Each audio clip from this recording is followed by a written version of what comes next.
এর মানে এই না যে প্লেয়াররা পয়সা পাবে না, বলেছেন বিসিবি সভাপতি।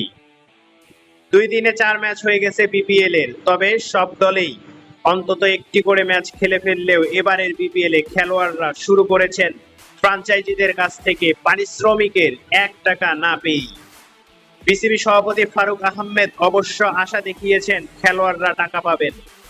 আজ মিরপুর শেরেবাংলা স্টেডিয়ামে অনূর্ধ্ব-19 নারী বিশ্বকাপগামী দলের ফটো সেশনে এসে ফারুক সাংবাদিকদের বলেছেন, আমরা আলাদা পদক্ষেপ নিয়েছি, ফ্রাঞ্চাইজিদের বলেছি খেলোয়াড়দের টাকার ব্যাপারে।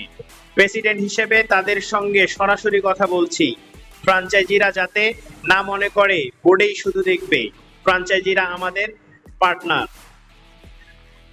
বিসিবি সভাপতি বিশ্বাস করেন বিপিএল ফ্রাঞ্চাইজিদের নিয়োগেই ক্রিকেটের উন্নয়নের স্বার্থে। ক্রিকেটারদের টাকা পয়সা তারা ঠিকঠাক ভাবেই দেবে। যদিও নিয়ম অনুযায়ী টুর্নামেন্টের শুরুর আগেই খেলোয়াড়ের 50% টাকা পরিশোধ করার কথা ফ্রাঞ্চাইজিগুলোর।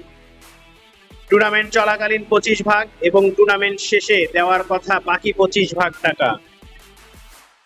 ফারুক জানিয়েছেন, শুরু থেকেই ফ্রাঞ্চাইজিদের এই কথা বলা হয়েছে যে খেলোয়াড়দের পারিশ্রমিক সময় মতো দিতে হবে। এখন অবশ্য তিনি বলছেন, আসলে আপনি যদি একদম ব্ল্যাক অ্যান্ড হোয়াইট চিন্তা করেন, এটা কেন নয়, এই উত্তর কিন্তু আমি এক কথায় দিতে পারবো না। এর মানে এই না যে প্লেয়াররা পয়সা পাবে না, গত 4 মাসের পরিস্থিতি দেখতে হবে।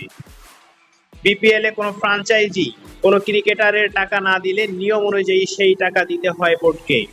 এই বিপিএল এর আগেও যেমন আগের বিপিএল এ 2 ফ্রাঞ্চাইজির বকেয়া প্লেয়ার্স পেমেন্ট শোধ করেছে বিসিবি।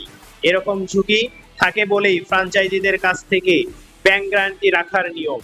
যদিও এবারের বিপিএল এর শুরুর আগেই বর্তমান ফরচুন বরিশাল ছাড়া আর কোনো ফ্রাঞ্চাইজি বিসিবিকে ব্যাংক গ্যারান্টি দেয়নি।